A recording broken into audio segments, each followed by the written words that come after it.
L'enquête progresse dans la Drôme. 3 jours après le drame de Crépol, 9 personnes ont été interpellées et placées en garde à vue hier. Deux d'entre elles ont été arrêtées à 20 km du village, à Romans-sur-Isère. 7 autres à Toulouse, à 500 km de l'attaque au couteau qui a coûté la vie à un jeune de 16 ans et blessé 17 personnes. Jean-Luc Boujon, vous êtes le correspondant d'Europe 1 en Auvergne-Rhône-Alpes. On se pose 2 questions ce matin. Que faisait-il si loin des lieux du drame? Et puis surtout, qui sont-ils, ces suspects interpellés hier? Eh bien, contre toute attente, celui qui a été formellement identifié comme l'auteur des coups mortels n'est pas un mineur. Il s'agit d'un jeune homme de 20 ans qui n'habite pas non plus le quartier sensible de la Monnaie à Romans. Il vit en centre-ville, a pris soin de préciser hier le procureur de Valence, sans doute pour essayer de couper court aux commentaires très négatifs sur le quartier que l'on peut lire depuis 3 jours sur les réseaux sociaux.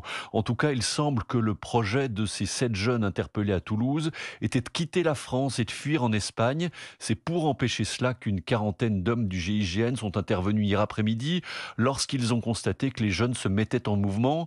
Après avoir, semble-t-il, séjourné un temps dans un hôtel toulousain, les enquêteurs y auraient retrouvé des documents permettant de les identifier avec certitude, notamment une carte de bus. 7 jeunes qui ont été placés en garde à vue, puis transférés hier soir vers leur région d'origine afin d'être entendus par les gendarmes de la section de recherche de Grenoble.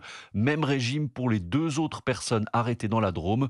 Une garde à vue qui, en la matière, peut durer jusqu'à 4 jours. Crépol, Jean-Luc Boujon, Europe 1. Et cet après-midi, une marche blanche aura lieu à Romans-sur-Isère où ont été interpellés 2 des suspects et où était scolarisé le jeune Thomas, 16 ans, poignardé à mort dimanche matin au bal d'hiver de Crépol.